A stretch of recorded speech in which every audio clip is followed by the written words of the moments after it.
ice, but with football. It's full. Well, it's just football on ice. It's yeah, football on ice. That's Fuck fucking yeah. insane.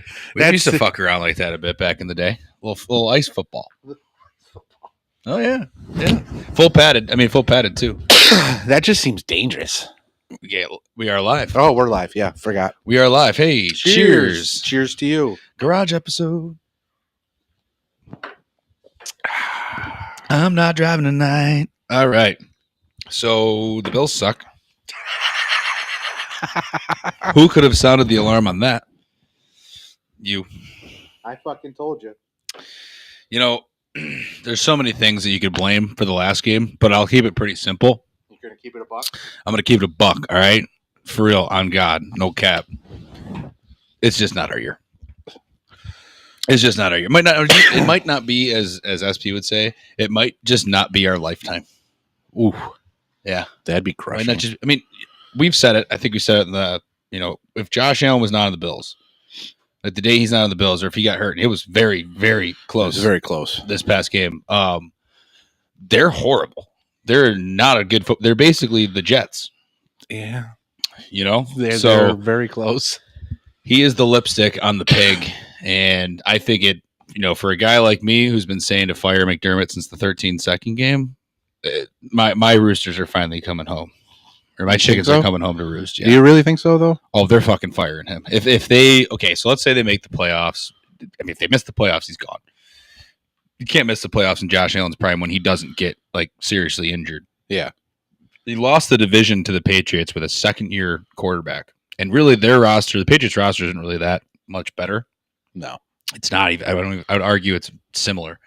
Better defensive players for sure in New England. But that can't happen. If it closed the gap like that, you go as a wild card team and you lose round one. That's a huge regression from last year. Very big regression. And you just still can't win big when you need to. So yeah, they're gonna get fired. Both of them. I think it's a package deal. Same way they came in, same way they'll go out. Brady and McDermott. Well, Brady or McDermott and Bean. McDermott and Bean. Yeah, I think they'd have to take a damn hard look at Mr. Brian motherfucking Dable. That chubby little lovable loser. As a coach? Psycho. Yeah. I mean, it's Josh Allen's boy. He's the one who got comfortable saying dick jokes all the time. I get you, but I don't think he's a head coach. Yeah, me neither. It would he's be a huge offensive coordinator. It would take a huge 180 for me because I've been shitting on Dable as being he's not. Like everyone's always like, oh, Dable, how about Josh Allen without Dable? Because he struggled for a year after Dable left. Yeah. And Daniel Jones went to the playoffs year one with Dable. Well, now we're seeing Daniel Jones actually having some pretty decent success. And since Brian Dable started 7-2 or something like that, he started off hot as their coach. They've been horrendous, 12-30. They knew that was coming, but I think Josh would ask them for at least a conversation to be like, this was my boy. I came into the league and he kind of showed me the way. We were good. We almost won. It was the 13-second year, I believe. Okay, but I understand Josh Allen's status in the Bills. I get it. You are the face. You're basically the face of the NFL at this point. Unfortunately. And I get the draw. But do you think he has that much power within the Bills organization? Because the Pagulas seem like they are. I mean, yes, they sold a quarter of the company, but that was to recoup. I'm going to say it every single time. That was to recoup the $1 billion that they spent on the stadium, and they still haven't even touched the $1 billion that they stole from taxpayers to build that fucking stadium. Nope. And then I get the fucking commercials online or on the radio saying, please pre-register for your season tickets. Put a down payment on your seat and become a priority person and get your season ticket, pay for your PSL. Fuck you. You're just trying to recoup all of your fucking money, you fucktard. Yeah, they don't have much of a moral for the actual fan. They don't really give a shit anymore. But what I was going with is, yes, they sold a quarter of the Bills to recoup that money. Yeah. But they don't seem like the ones that are taking outside references to make their bidding. You know what I'm saying? What do you mean? Did they consult with the team of the Sabres when they made a head coaching decision? Well, yeah, as the owner group, yeah. Yeah. Did they talk to the players?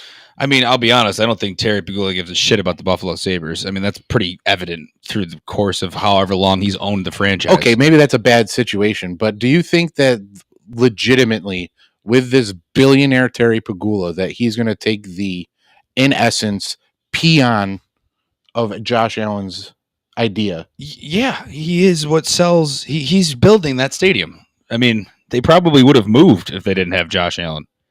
Okay. I mean, let's put it this way: the only reason, and this is why I think Terry has to do something. Like that's the whole point. Like they're not putting much of their own money in, but they are putting some of it in. They're investing and they're trying to get a return on investment for something. They're going to give kickbacks. If they were taking all of the money that they were recouping from the stadium and immediately putting it back into the community, that'd be the one surrounding thing. area. But no, they're bolstering up their portfolio with all this money and not doing dick. It's also contingent on the fact of Josh Allen and the Bills still being good at least for the next 5 to 6 years. Yeah, because you need that. You need the game day revenue. You need the fan base that isn't blue collar anymore because you just priced them out. So now you need the upper level fans to come to this overblown stadium that's not even going to be done next season. So I think there was just bad business decisions all around for this team. And I don't think they're going to stop. No, I mean, it's the ownership itself. I mean, you can't change ownership. You know what I mean? 100%. But I think you have a Johnson & Johnson kind of situation. Oh, they're not as bad as Woody. I don't know, man. Do you know what? You know when they do those, you've seen. I know the report cards. The report cards. And then he wants to do away with the report cards because he got an F. Yeah. But you can get a high grade or a mid grade on your report card and then do some stupid ass shit. Well, your guy gets the number one nod every year, Stephen Ross. Yeah, because he's fucking has a kilo of coke in the goddamn locker room. Out, and everyone's just wheeling and dealing on speedboats. Yeah, everybody's fucking halftime 3 lines. The Bills had decent grades. Their best score was the weight room. They have like a next level. I thought they had a transportation issue too. That was it. No, that was it. It was F minus. It wasn't even an F. It was F minus. And someone brought it up because the report card came out last year. But let's spend $2.2 billion on a new stadium, not get him a jet or nothing. Yeah, nah, you're flying Southwest, buddy. Yeah, I mean, Josh Allen flying Southwest. It's you get to pick your seat now. I think they fly them. They fly them private, but the plane that they use and the seats that they have are not big enough for 6'6" fucking 6'7". No, don't do that. Fucking giants. I had to get sneaking in the one. Don't do that. Twice. Don't do that. I came at least once before. Anyways, don't do that. It's everywhere. It's a satanic thing. Don't do it. Oh, don't do it. Don't do it. Oh, as if we haven't done any of those on this podcast. I understand, but we can't do it anymore. It is the guy that sang that song Skrilla is practices Santeria. Oh. It has sacrificed goats, chickens, and everything to his gods. Yeah. And you don't put Baby Shark in the middle of a rap album talking about drugs and sex without targeting a certain audience. So you're targeting our children. You got this 6'7" bullshit going. It's fucking everywhere. Yeah, it's a ritual of some sort. Well, I don't practice Santeria. Yeah, I get that, but no crystal ball. It's all about. If I had $1 million, I'd spend it all. Spend it all. But yeah, it's not good. Don't do that. Okay, good to know. But yeah, the probably keep doing it, but I won't do it on here anymore.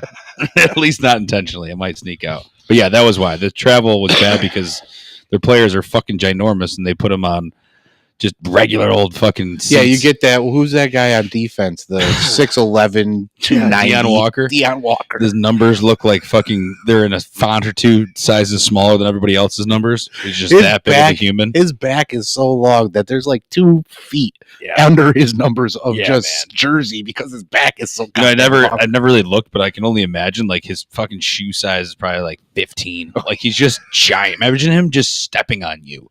Like you're an offensive lineman on the other team and he just steps on your foot. I'm pretty sure people used to call him Goliath and waited for David to come around. Bro, he is a massive human being. But yeah, that. I mean, the ownership group, to get back, wrap on the Bills and talk other shit. But the ownership for the Bills is a weird one because they have no personality. That you know what I mean? Like it's just a very weird group. They're trying to like branch out and bring like partial owners like Vince Carter, Tracy McGrady, Josie Altador.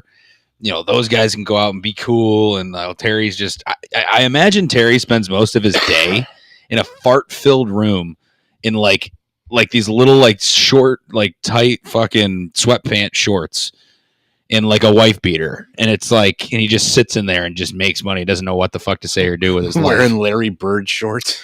Yeah, and he's just watching reruns of like Melrose Place or something. Fucking MASH. Yeah, he's watching reruns of MASH constantly, and there's a lot of episodes. And Terry goes through them quick.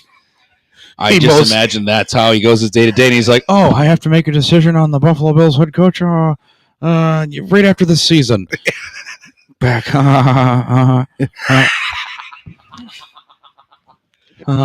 He's like, I most relate to the doctor. Yeah, that's me. Trying to dodge the fucking shit. Dude, fuck. Notre Dame's up 42-0. It's the beginning of the second quarter. Is that 42-0? Is that the running back everybody's going to be vying after this rookie season? There's a big... So that's another thing for SP's sake. I know I kind of get a little vocal with that guy, but the running back out of Notre Dame is studded. So is the wide receiver out of Ohio State. So if you get the top two picks, you're going to get one of those two guys. Just depends on what you need or what direction you want to take. I mean, running backs, you know how my theory on that. Fucking build your fucking arsenal. Get that fucking kennel filled with dogs. I went from having 3 running backs the beginning of the season to now I think I have 7 or 9. Okay. I have a fuck ton. It's not. There's no shortage of them. I don't have actually. There is a shortage of them. There is not. Don't say there's no shortage. Okay, I didn't mean that. I said you don't want to have a shortage of them on your team. Like the 9 that I have, 2 are able to start. Yeah. Like I have LaQuint Allen, and every time I put him in a trade, who the fuck is that guy? Yeah. He's like, well, he's the running back 4 of Jacksonville. Yeah. Well, I actually had LaQuint Allen in a different league, and I kept him on the taxi. He might still be on the taxi. I'm not sure. Or I just cut him because it was just like it's hard to get in any type of like when I read his like about page and when it said like what his like prediction for this year would be, like they absolutely love him as a special teamer. And it was like that's not good. We go labeled that early in the career as a friend zone. One. Yeah, exactly. That's like you ain't fucking this, bro. We can go to dinner. You're paying, but I ain't fucking you. Fucking, and you better get a bottle, bitch. Yeah, I want bottle service too. Yeah, but you're my friend and like my brother. I love him like a brother. Yeah, that's when you come in there and like we absolutely love him for special teams. So the funny thing is with Jacksonville is like they're kind of sneaky good. They're like skill players, I should say. Yeah, that are not named Travis Hunter. Like Brian Thomas, was it Brian Thomas Jr.? He should be really good. I don't know what happened to him at the beginning of the year. He was being weird. He was like fucking dropping balls, looking like he was terrified to go over the middle. Weird. He was just being weird. Social, mental episode or something. Who fucking knows? But they have other. Was it ETN? Fucking Bashal Tootin, my guy Bashal Tootin. Brenton Strange when he's healthy, he's hurt right now. Like they actually have a damn decent offense. Besides Joshua Hines Allen, I don't know if I know, and Travis Hunter when he's playing defense. I don't actually think I know any other players on their defense. So I think their defense kind of stinks, or it could be sneaky good. Not a clue. What do you think is going to happen with the Lions this week? You think they're going to bust or who are they playing? That's a good question. I should have known that before I asked the question. I'm going to say the Lions. Before you look up who they're playing, they've been that whole division has been an odd division this year. I'm not even lying when I said it earlier in the week. The Bears are my favorite to win that division. The Giants. Yeah, they're going to win. Yeah, the Bears are the favorite. They're probably like 15-point favorites. I have the no Giants. I'm pretty sure famous Jameis Winston will be starting for the Giants. Almost positive. Probably 2+ touchdowns for him. I'd look into if there was somehow like I don't know if we could do it like over under 2 interceptions for Jameis Winston. Absolutely, Jameis Winston's. I mean, I don't know if you can actually take interceptions again because it's like, man, that's a very easy one to rig. Take my over in interceptions this week. Really? Yeah, I'm gonna throw the ball to the other fucking team Twice. as many times as they possibly can until they catch it twice, and then we're good. And then I'll try 2 plus interceptions is plus 173. plus 173, so you could take it. So I wouldn't take it for the competition because I need bigger odds than that. But anyone listening and actually would bet before this weekend, Jameis Winston 2 interceptions is a lock. The Lions need to dominate them. What do you think about Jameis Winston 6 plus interceptions? How much is that? 9,300. They'd probably put Russell Wilson in before After 4, maybe. What's 5? 5 is 3,700. That's tempting. What's 4? 4 is 1,340. That's a big drop off. Yeah, but that's still a lot of interceptions. That's a lot of interceptions. Oh, I wonder what the sack 1,300. would have been for Josh Allen taking 8 of them. That probably would have been a huge thing. Well, with Houston's got a great pass rush. Did you know that before going into that game, the Buffalo Bills had the number 1 pass protection offensive line? Number 1 in the league. How'd that go? Not great. Not great when you have to travel down to fucking Houston on a short week, and they were probably still gassed from having to go all out to beat the Buccaneers the week before. I mean, doesn't usually travel short week, and you're going on the road, but like their pass rush and offensive line didn't look good against the Dolphins, and that was home Thursday night. Yeah. So Houston just bullied them for 60 minutes, and the score was once again way closer than it really was. You had the kick return touchdown, the hook and ladder play was pretty fucking sick. Cool. I mean, that was I thought that was it. Like we pulled that. I'm like, we're winning. That's it. We're winning this game. Next play, sack. Play after that, sack. It's just like, what the fuck, man? Yeah. Deion Dawkins, we got to talk about him because Deion. I want to hear your take on him because I saw some plays. And I think he needs to be a shout out real quick. There was a couple plays there where almost every single time Deion Dawkins got burned, it looked like he was given about pretty damn close to the minimal effort, about 2.5 seconds. And be like, all right, fuck it, I'm gassed, I can't do it. Sorry, Josh. And then the all-time kick in the fucking balls as a fan moment is after we pull off the hook and ladder miracle fucking play.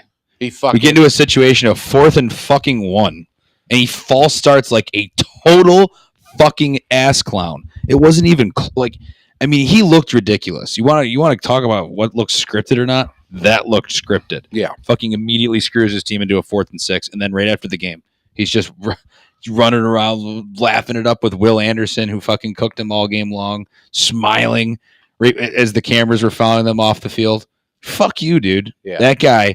Deion Dawkins, your little drift thing, your little fucking scene. Fuck you. You are dead to me and many other Bills Mafia fans after your total lack of care in trying to win a football game. Dude, nobody we get it. Even before the season, he was like, it's just not the end of the world. It's not ever Super Bowl or bust. And at the time I was like, all right, I get it. He's trying to be light about it. Doesn't need to overthink it.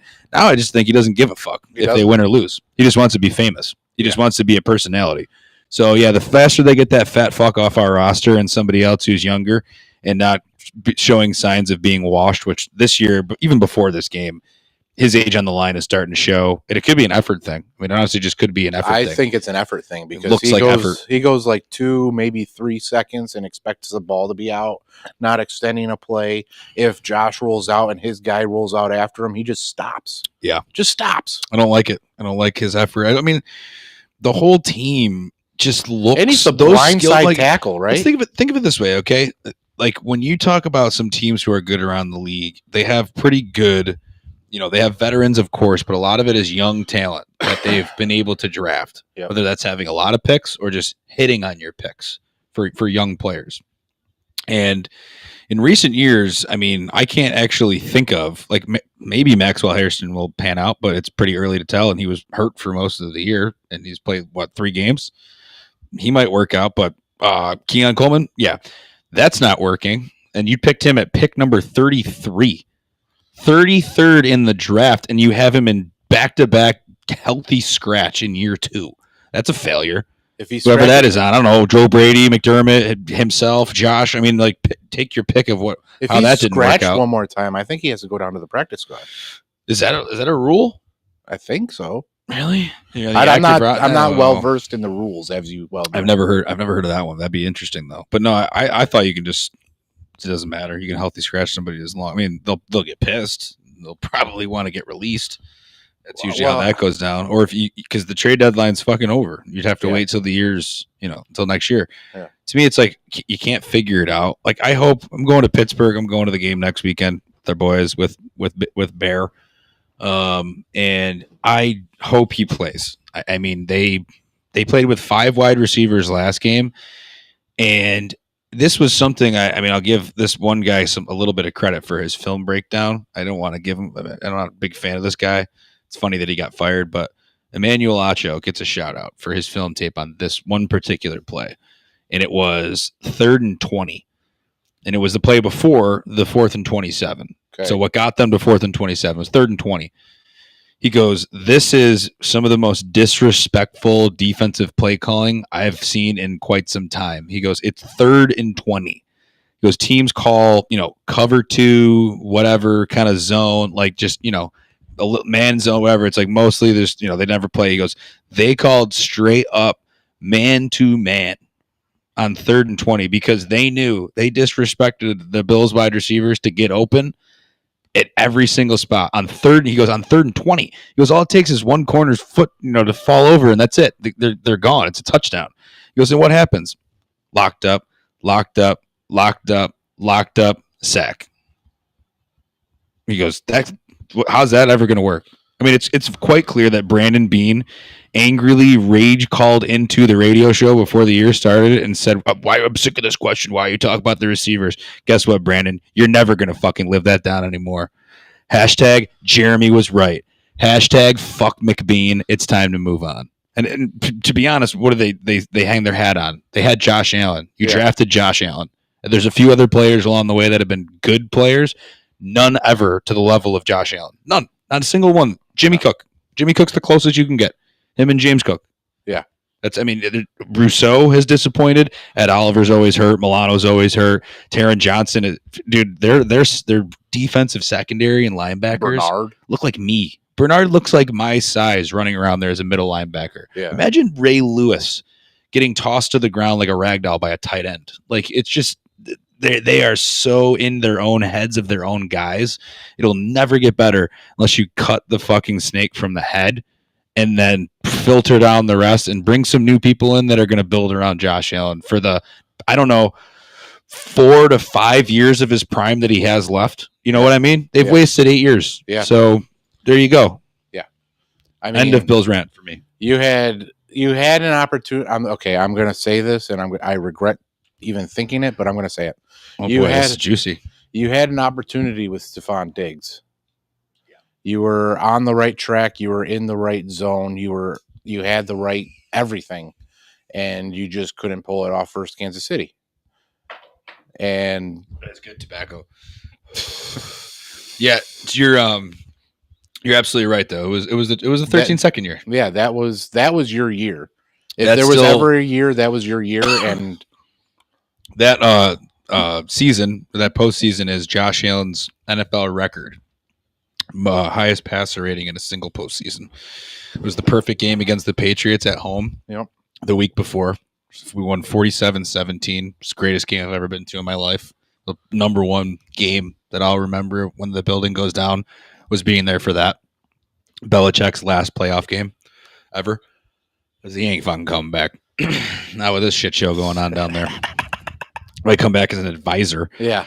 Offensive coordinator, maybe. Yeah. Defensive. They'll probably throw him as a defensive analyst. Like, Bill, just sit up there, eat some popcorn, and give us a name for people to distract the fucking team. Like, he'll just be up there and you'll get all the questions. What's Bill doing now?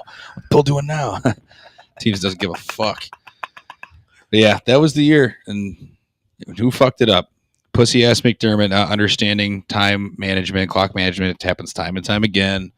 He is more aggressive now, But on fourth downs again, like, what are these play calls on 4th and 1? Dude, what is... They ran the ball the one time, the 1 4th and 1 they didn't get. They ran the ball on 1st down, 2nd down, 3rd down, get to 4th and 1, run it again. 0 plays where Josh Allen had the ball in his hand. Didn't they have 8 in the box for that 4th and 1 too? Probably because That it was so obvious. That was the play that he was in the press conference fucking pausing and not knowing whether he wants to say that the play came in late or not. It did.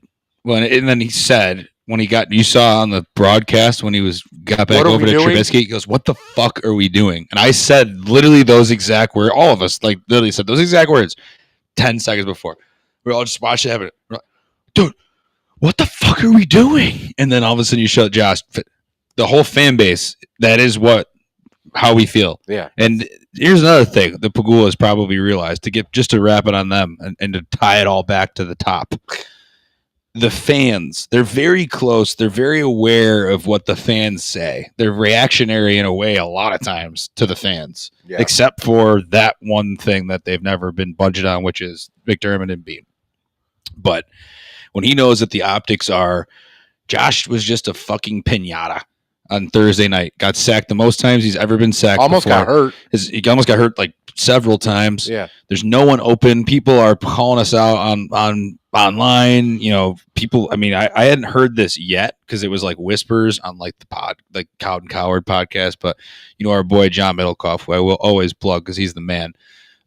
He's like, I tuned in right after it was over because I just had to hear what he said, and he said it's pretty abundantly clear, like they're gonna move on, like it's gonna happen, it's gonna have to happen. He goes, you can't have a team like that out there with Josh Allen. He's like, it's a most unbelievable player you'll ever get to watch. He's like one of my favorite players to watch, and that's hard to watch.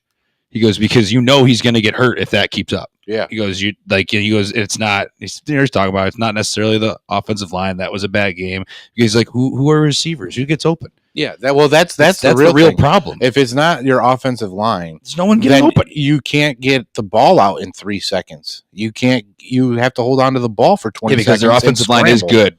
This game was an outlier for the offensive line. Again, I think they were just gassed. It's also the number 1 defense. And it's the number 1 defense.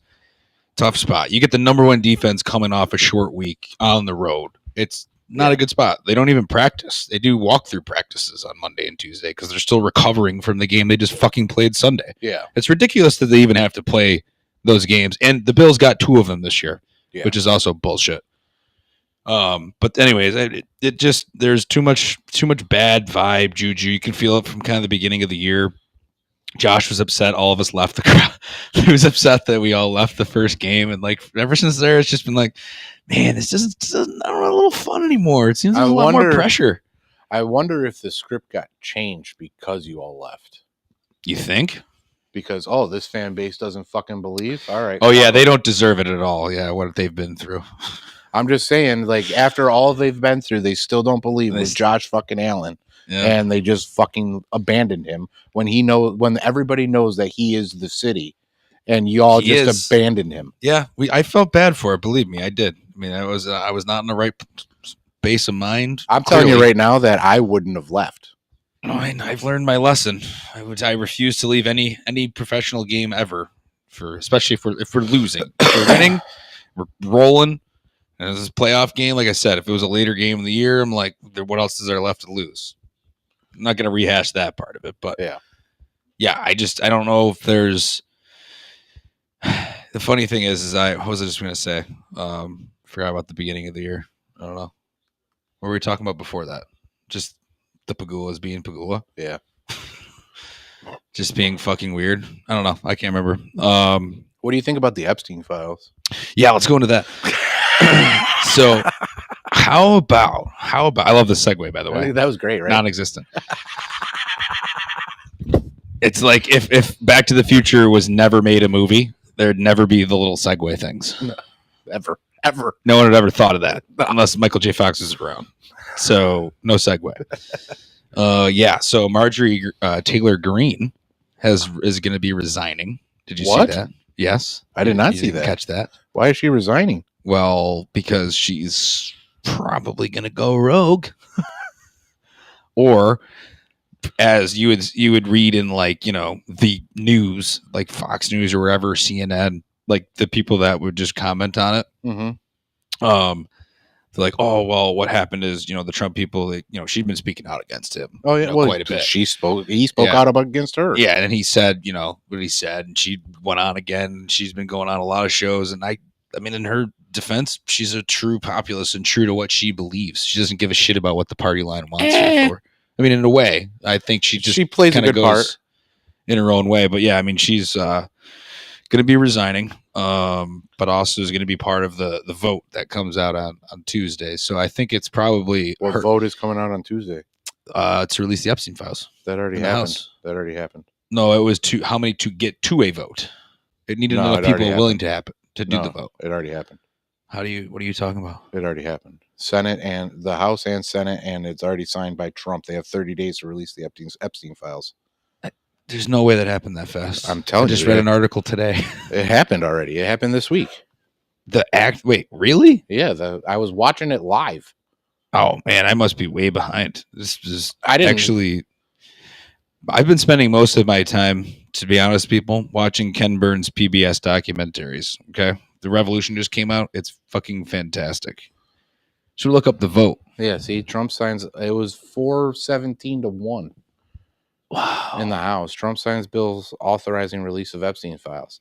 Now that we got your take, whoa! I should probably take a shot for that, for not being that up to date in the news. Now that you got your take on it, so here's my take. It's going to be. Well, I was going to say that the Marjorie Taylor Greene thing. They said it was polling. I didn't get to that part, but yeah, polling. It was the polling. The polling showed that she was very unpopular and was not going to win her seat. She was like 20 points behind. That's what did they have a special election or something? Just like what her re-election chances would be, I think, in the midterms and like next year. So she's serving out her term and then no, she's resigning at the beginning of the year. I think to have some other person that they'll assign to her. You'd have to probably look that. I'm looking this up. So that just dropped today. MTG resign. I don't know. Did it say she is resigning? Representative Marjorie Taylor Greene of Georgia, former Trump loyalist, says she is resigning from Congress. AP News, so you know this is going to be factual. Another proud news source. Georgia loyal supporter, blah, blah, blah. Friday, she is resigning from Congress in January. Greene, in a more than 10-minute video posted online, explained her decision and said she didn't want her congressional district to have to endure a hurtful and hateful primary against me by the president who we all fought for. Yeah, she got betrayed. Oh, for sure. Wait, go back up. Let's say there about the Epstein on the Stein. Just click that later. That little later spot right there. Falling out of Trump recent months as the congresswoman criticized him for his stance on files related to Jeffrey Epstein, along with foreign policy and healthcare, all of which need to be addressed, in my opinion. Yeah. But let's talk about these Epstein files. So they had a vote. The House voted 417 or something to 1. I don't know who the 1 was. Don't ask me. 417 for yes or for no. 417 to release them, 1 for not releasing them. Well, 1 definitely needs to be called out. The Senate, I don't know what their vote was, but they passed it. It went to the president, and then Attorney General. He switched it and goes, I think it should be signed. Like, let's get it done. Didn't he say that like a few days before that? So well, I'll tell you why. So then the Attorney General, Pam Bondi, comes out and says that she'll release them in 30 days. But what everybody doesn't understand is that they're releasing the unclassified documents. You could FOIA them right now. Oh, the unclassified documents. We need the classified documents. I thought it was classified, the one that they're doing. The one that they're doing is they're releasing all the unclassified documents. So guess what? Those are all the documents that we already fucking have. Yeah, I was going to say. like we don't need this whole charade. You know what this whole charade is for? To fucking get our attention off of something else. Yeah. And you know what the other fucking thing is? And this is going to blow up the internet, but it's already getting leaked. But I've been thinking this for many a year. So you know how Bitcoin works? Somewhat of a blockchain. I mean, I've read a book on it, but I don't. Nobody knows how it fucking works. All right. Yeah, Nobody. It's just encrypted bullshit. Yeah, Everybody thinks they know. Nobody actually really knows. No one knows blockchain. So blockchain is very interesting because how blockchain works, again, nobody knows how it works. This is my understanding of it, is it finds certain pieces of data, collects it, and then distributes it. So that's when you get a Bitcoin. So if you have a Bitcoin transaction, basically my understanding is that's how they're mined is from the transactions, right? Isn't like new ones are new Bitcoin or whatever it is are mined from transactions. I'll go. So I, as a Bitcoin holder, I say I have 100 Bitcoin and I want to pay 1 Bitcoin for a pizza just to keep it simple. Okay. What I do is I hit the button saying that I want to transact 1 Bitcoin to the pizza place. What then happens is my 1 Bitcoin gets split up into 1 million different fucking pieces. Then the miners come in and find all of those little pieces and put them back together at the pizza place. I'm getting it now. I'm getting it. Yep. So they put it back together at the pizza place so that they show 1 Bitcoin and then they can do the pizza. Yeah. What I've thought for many a year is, what if all of that blockchain technology is actually information? Information of what? Let's say secret files. Oh. Let's say the Bitcoin was part of. You're saying just Bitcoin or all of it? I think all of it is built all crypto. I don't know about all of it, but most crypto is built off. So maybe anything on the Bitcoin. What do they call that? The chain. Yeah, the Bitcoin blockchain. The Bitcoin blockchain. Everything on the Bitcoin blockchain is some type of information that they don't want us to see. Yes. So I think that I think that the Bitcoin blockchain is actually a ledger of sorts for the criminal empire. Interesting. That we're trying to fight. Interesting. And the reason I think that is because there is a report coming out of MIT that says that Jeffrey Epstein influxed like $70 million into MIT to research cryptography and Bitcoin. Guess where Bitcoin came out of? It came out of there. Bitcoin came out of the China or whatever. Technically, it came out of thin air. That's what everybody thinks, is that this Satoshi, and the founder is Satoshi Nakamoto guy is just some ghost that has 1 million Bitcoin just sitting somewhere and not doing anything with it. Go fuck yourself. First of all, the CIA. Yeah, the CIA. who is known to work with Jeffrey Epstein and the Israel. That's so funny. So right. Yeah, it's coming it's all out. Making sense. It's all coming out. That's where the money's moving. So it's all coming out that. Well, where did all of Epstein's money go? He was. Where does anyone's money go? He was this where does any of those guys' money go? He was a rich financier, right? Where did all of his money go? And guess what? Also, what I think is going to happen come January. Around the time MTG retires. Yeah, right around the middle MGT, time. Whatever her name is.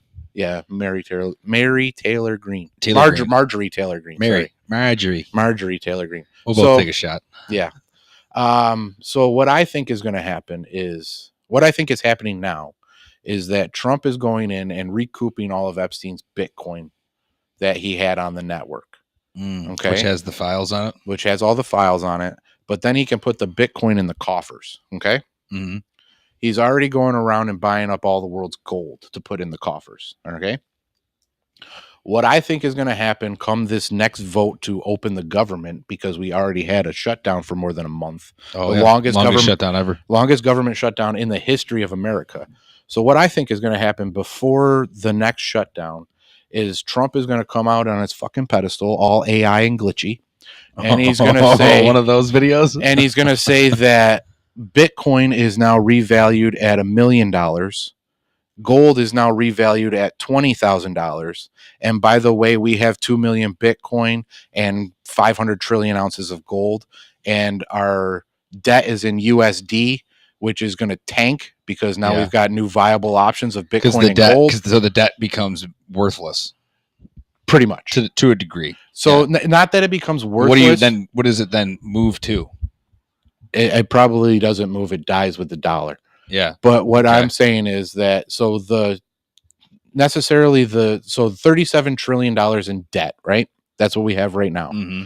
That technically doesn't go away, But when you revalue Bitcoin and gold, USD significantly goes down, like 80% goes down. Okay. So your 37 trillion in USD is now really like 12 trillion. Wow. Okay. And you pay Yeah. it back in Bitcoin.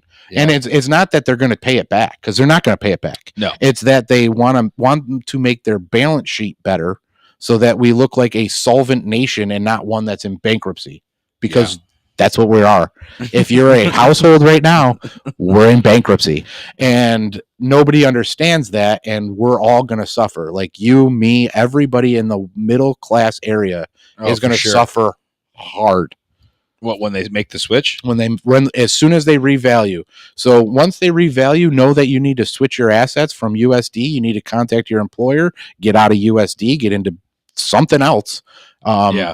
Gold. And this is gold is the best. And this is the real fucking tipping point, that if these files come out with just an inkling that Epstein was in part of Bitcoin, Bitcoin's going to fucking zero. Boy.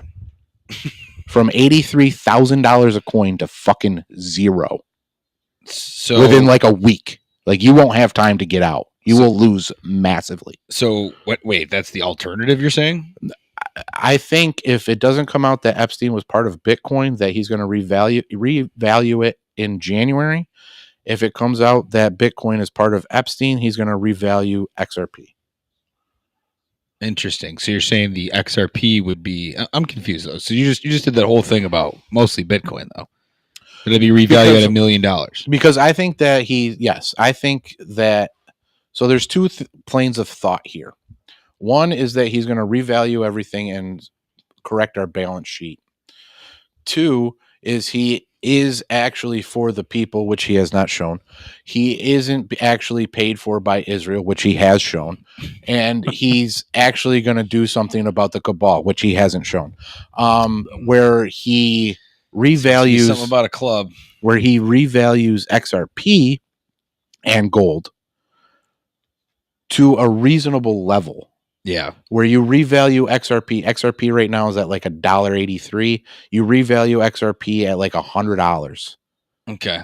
And what is it at right now? Like $1.83. I was gonna say, I thought it was floating around like 160, 170. Yeah, it was up to $3 at one point, and then it's tanking. Yeah, it's been down. But I think this is also the predecessor to the announcement. So there's a lot of balls in the air, and you never know where they're going to. It really could. I mean, it could either be like this, and it's like it's coming down by the dip, it's going to skyrocket, or just be like this is it, and then it's go to zero. So it's just like there's total sine curve happening. Yeah, there is no financial advice here, because I don't fucking know. Yeah, we don't know. I had XRP, fucking life happened. I had a divest, and now I got nothing. So I'm just along for a little bit of. I don't remember, maybe Cardano. I got rid of a decent amount when it was time, and timing was right. But I mean, I'm on the side of thinking that if it goes more to the gold standard, and they'll go back. That's where you got to get fucking a little bit weary, because Trump is also going to revalue gold and then say that we're going back to a gold-like standard. Right, but it's not going to be gold. No, it's going to say the USD is going to be like a quarter of the gold. Not 1-to-1 like it should be. It's going to be 1 to 0.25. Interesting. So and it's just because they don't have enough gold. It's because because they have too many dollars in circulation. They just kept printing fucking dollars in the treasury and didn't think of the consequences. I mean, I'm sure they thought of the consequences, and I think this is all planned demolition of this country. I mean, we're getting to the 250th. It's getting real close to the end of an empire. You've seen the one, the meme where the money machine goes burr? Yeah. That was literally 2020. It's hard to imagine. Oh, it hasn't stopped. We're going on. We're nearing almost 6 years since then, which is kind of insane to fathom. And it's still going. And it's just been left on. And if you don't think that it's left on, look at our defense budget. Look at all of the spending that this government has done, that he said he was going to wrangle in with the fucking Doge fucking. Well, he did. You know what they did? They just took a bunch of money away from like anything that needed it at a level of like business wise. Yeah. Well, okay. Startups, fucking initiatives, probably a majority of like nonprofit initiatives, that because if the leader of that nonprofit was a registered Democrat, That nonprofit now has no money from the government. It's not really a great PR move It's not to come off And- like, yeah, I'm a people guy, I'm a populist. No, you're not. You literally just pocketed all the money and gave it to your fucking bros. Well, and that's the other thing is, okay, so you found all this money, and yes, we're pissed off that this money got spent, but pay down our debt. Any reasonable Or household, cut it. Just cut the fucking budget. that's fine, but use the money that you cut, because you're already collecting this money. Right. That's what I'm saying. That's the other thing. That's the thing is, like, you cut it from shit you don't need to spend it on, but then spend it on shit you should spend it on. Yeah, like, be they cut way fiscally too much. responsible. The Doge cuts, it really, they found a few that could be like PR. I remember, like, every other day they're like, yeah, look at this, look what we found, look what Doge found. And then it got to the point they're like, straight up fucking Elon and Trump beefing, and Elon's like, yeah, the reason I don't know is because Trump's in the Epstein files. And it was like, whoa, okay, this is But so is Elon. early. I mean, he So is probably is. Elon. Yeah, I mean, they all are. So, and the thing that I have a problem with is that we are slowly turning into WWE, Yeah, and it's getting everybody- very MMA. and everybody is fucking falling for it, hook, line, and sinker. Like this beef between Elon and Trump. Bullshit. Yeah. You wouldn't have him on his fucking cabinet if he was actually beefing with him. He would have fired him. He would have fucking done away with him. Yeah. But no, he's still on committees. He's still on this shit. And if he wanted to, he could he's the walk richest man in the world. He could walk into the White House and just be like, Yeah. "Yo, I need a meeting." Yeah. Like that's not a beef. Well, I think they came to the realization that the PR of him just constantly being around wasn't good for either of them. No, it was a that's mutually what's the opposite of beneficial? Mutually detrimental to both parties. So Yeah. at one point they're like, all right, we gotta stop it. And he goes, well, how do we do? We can't just have you just stop showing up. They'll get weird. He goes, let's fake a beef. All right, what do you want to say, Elon? What do you want to say? He goes, should I go big? Shit, when that's all coming out anyways, we'll make sure we'll keep burning it. Go for it. Fucking ship it. So I didn't have the effort to do it more. Trump was too stoned.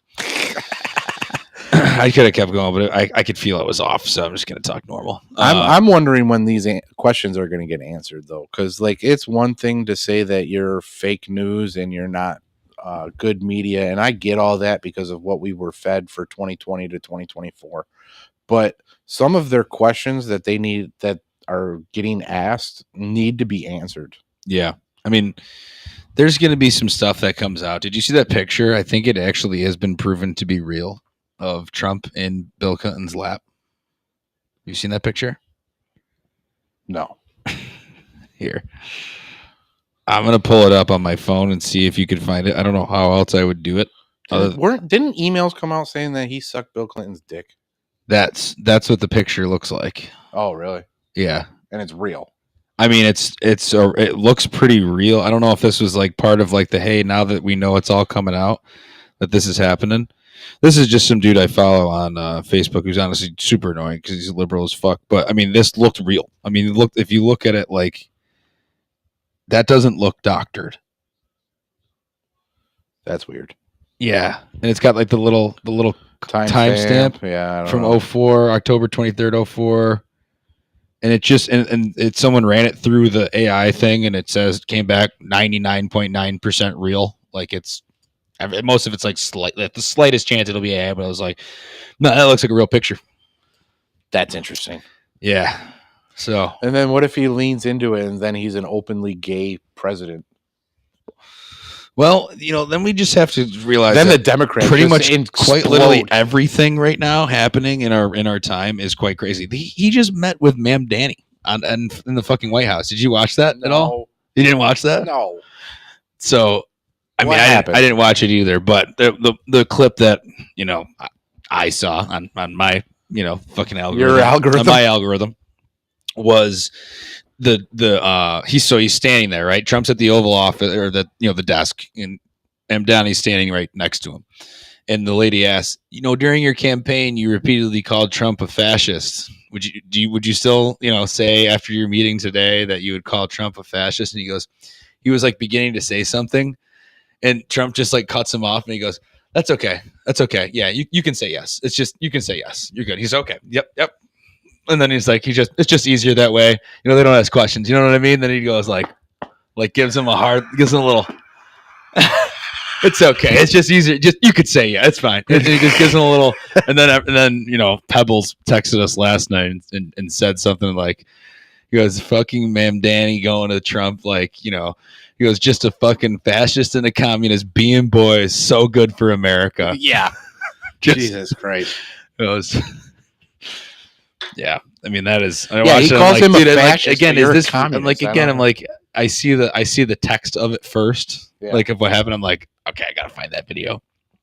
And the video is just as good because you can see how pissed off he is when right after he pats him, he's just like, and he cut him off. And he was like about to probably say something like very political, like we just had a good, good conversation. Like wasn't even going to deny it. Yeah. Like wasn't even going to in any way deny it. Just do political speak about it. And then Trump's like, you're going to say yes. You're going to just say yes. Just say yes. And he was just like, oh, yeah, okay. And then he just goes, it's easier that way. You don't have to answer. You don't have to answer any kind of questions. It's kind of funny that he You know what I mean, buddy?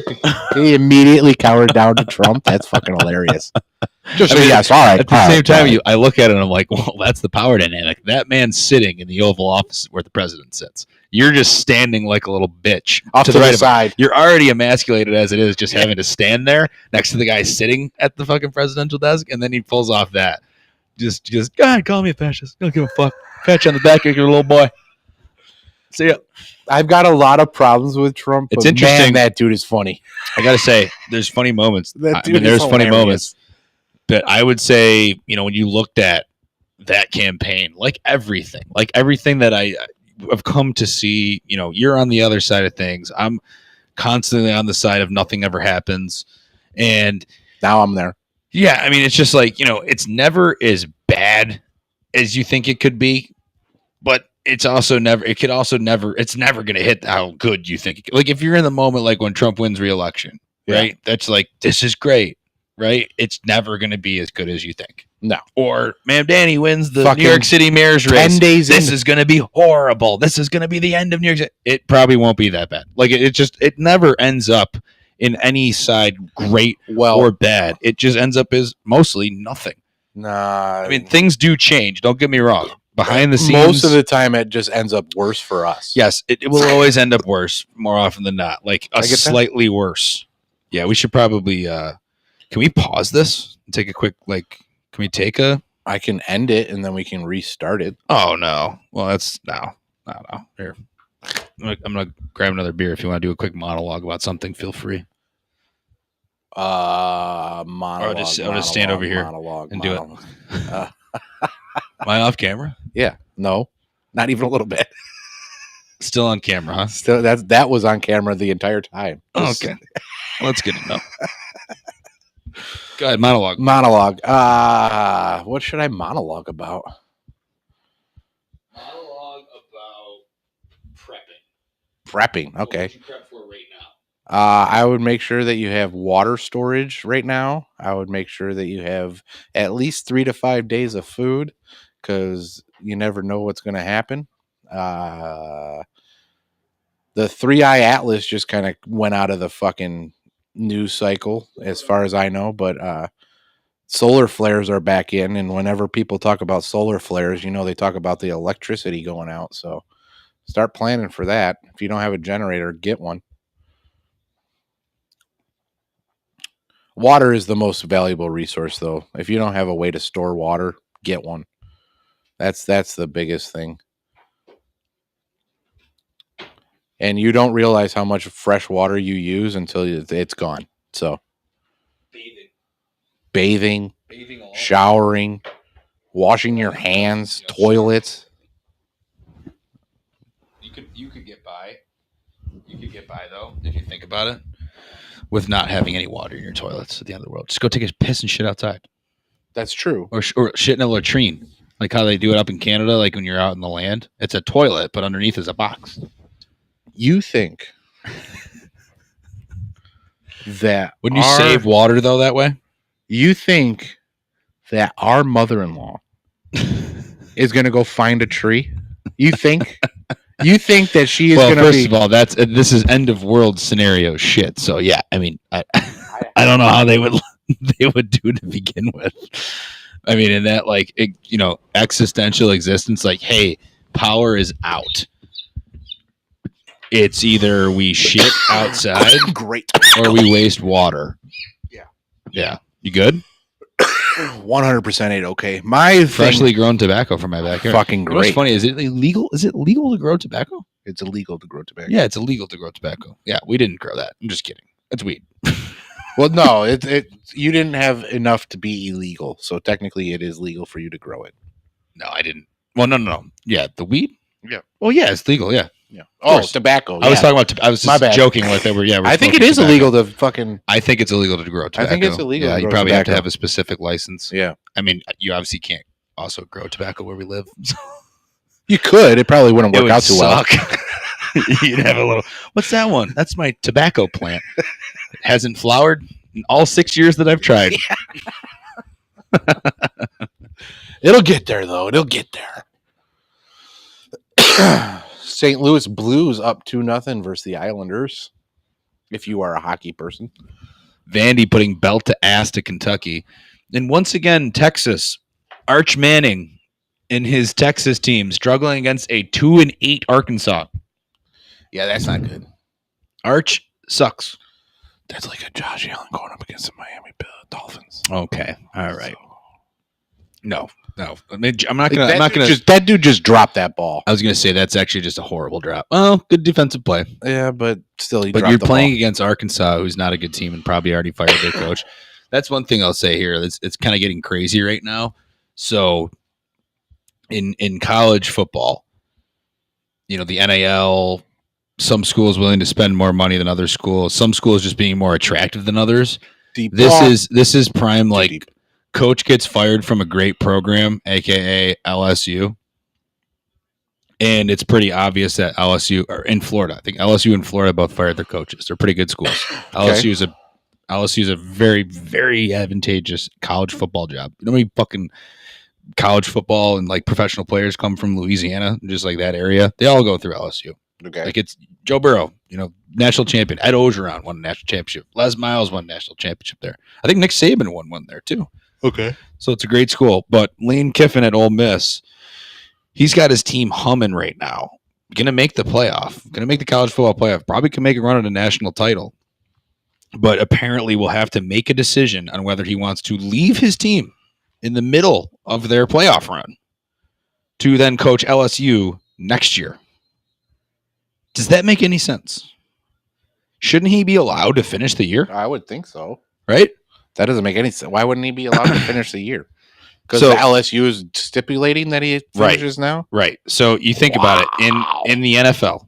In the NFL, they have rules now because before it would kind of punish the coordinator of a good team who made a deep playoff run that couldn't officially accept jobs, before it was over or whatever, Yeah. before the season was over.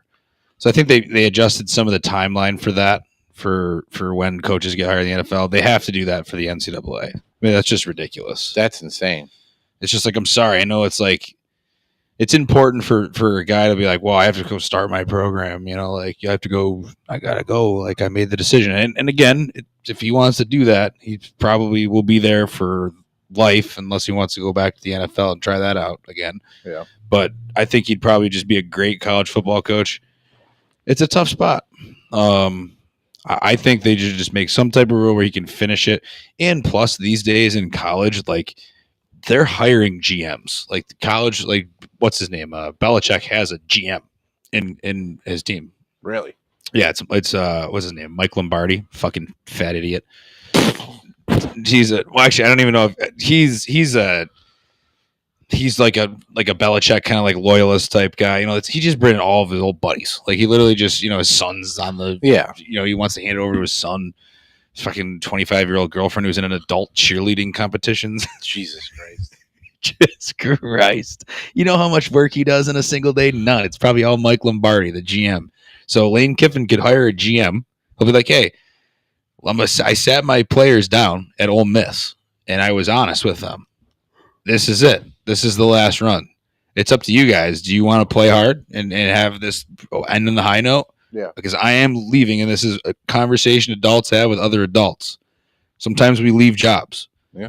But it's nothing against you, and it's nothing against here, but if you allow me to stay, I'm going to stay and coach this team till we lose. My GM is going to immediately start with the whole, NIL and transfer portal and shit like that, recruiting. Get You know what all I mean? your players. Yeah, like basically, start it while Lane's trying to go win a natty, and then the day after he loses the natty, he's flying to fucking Baton Rouge and he becomes the coach of LSU. That's the way it should be. Yeah. It right now it's just like that's fucked. Like it's just screwing the players out of being like, well, he's either gonna go or not. Dumb. Yeah, I don't agree with that. They should definitely bring that in.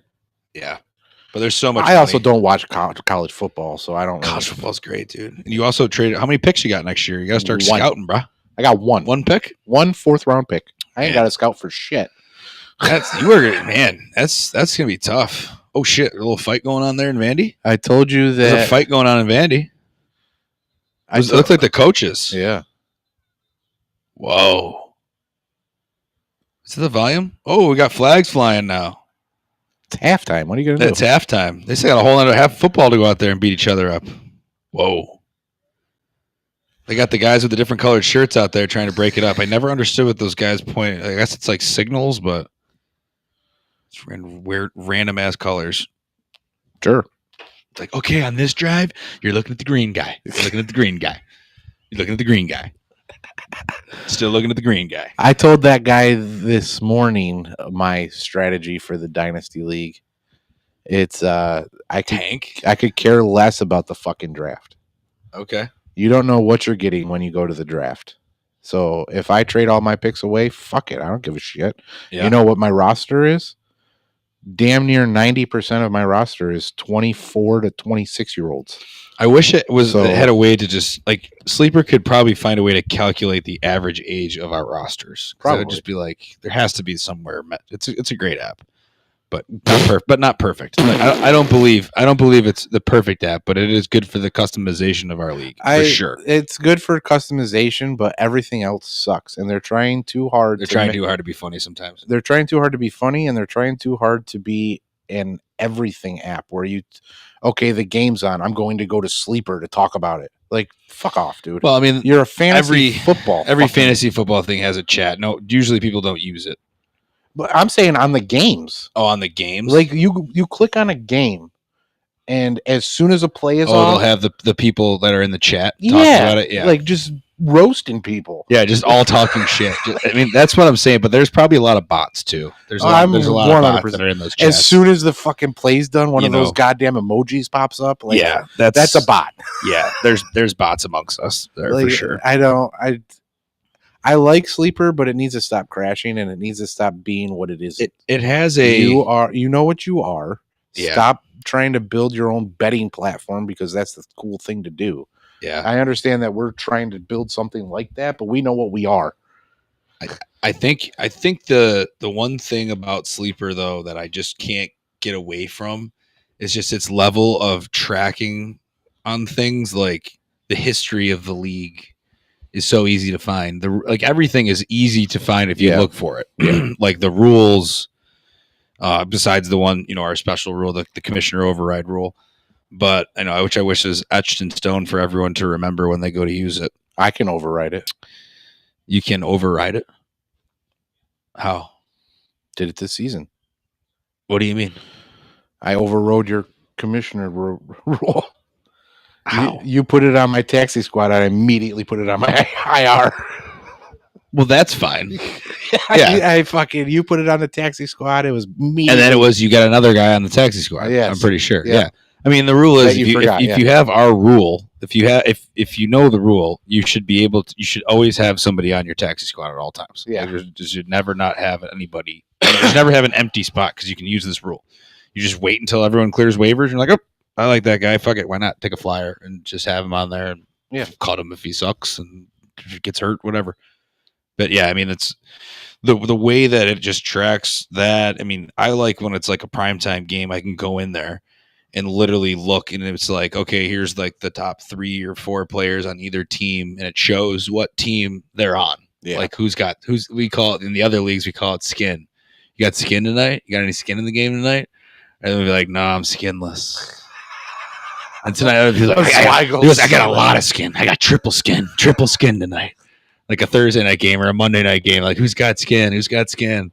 The final night, the Monday night skin is like the final piece. You might need someone to either go off or you're skinless, and the guy's got two, and you're like, fuck, I'm skinless on a Monday night, and fucking CeeDee Lamb's going off.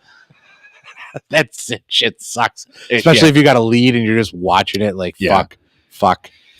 I've seen some, and there it goes. I've seen some absolutely crazy ones. This year, I lost one in a dynasty league that was literally the last play, and it was 100% meaningless. Like, I think they needed to go 97 yards for a touchdown with like 10 seconds left, and they ended up just running this little play, like scramble out right, toss. I want to say it was the Jags for some reason. I don't remember. I don't remember the team though, but they just like tossed it out.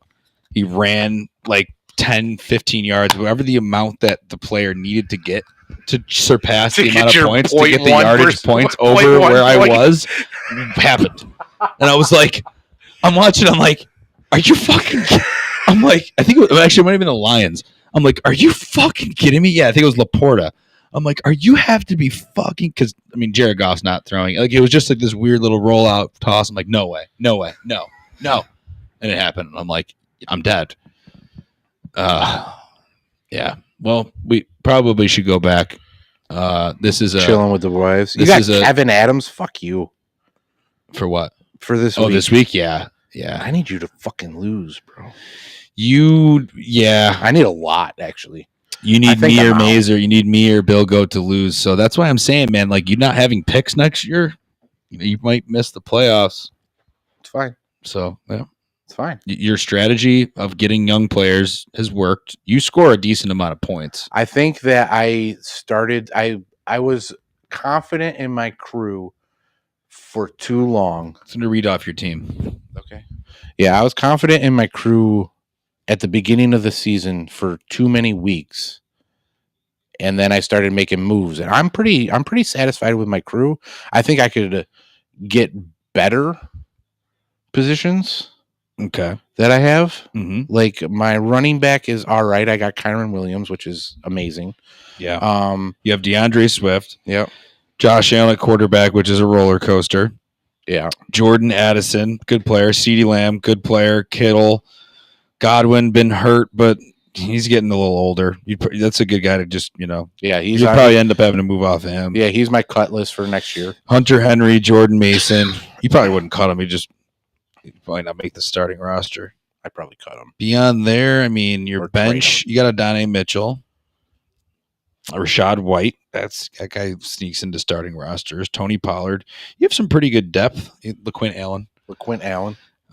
Yeah, I mean, there's some good depth there with Calvin Ridley on IR, Najee Harris on IR. You got Gabe Davis on the taxi squad. You didn't want to say the first one? Quinn Ewers. Quinn Ewers on the taxi. He's making the field this year. I'm telling you. Mecole Hardman. He's making he's going to get a start this year. No, I want people to understand. What's the odds of that? No. Well, give me the odds of that. Quinn Ewers getting a start this year. Well, this year. Miami keeps winning, so as long as they keep winning, Tua's going to play, and they're going to have until Tua gets knocked the fuck out. There's going to be the delusion of that's already starting within that fan base. There's nothing like being on Twitter. There's nothing like being on Twitter or X after the Bills lose and the Dolphins won. Like, it is so unbelievable. It is literally just a wave. Delusion. It's just people just like, we did it. We're going all the way. We did it again. We're getting the cut sign. All right. The producer says we got to wrap it up. All right. We're good. We're almost done anyways. We're just talking at this point. All right. Cheers. I don't have anything to drink. Cheers. Oh, no. Actually, here. Let's do a little. We'll do a little guy. Let me grab your thing there.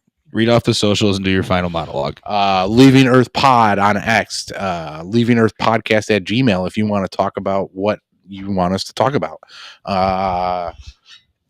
We have an update hopefully coming soon about our app, and we are going to start a beta, if you will, with a 16-person betting league. We think we have all of the people right now, but it's still time will tell. But yeah, check us up on at Leaving Earth Pod on X. We are usually posting on there. And then check all of our other socials out, our other pods out with that we don't do Did anymore. mix a little updates into today. Did mix a little bit of I love updates. the segue. Ruby went from talking about the Pagulas right to the Epstein list. That's when you do. That's when you talk about a nice little sports news medley. But thanks for hanging out with us, and cheers to you, my guy. Cheers to you, bub. God, that's some nasty shit. What is that? That's Jameson Black Label, my friend. Take it easy. Peace. So many buttons.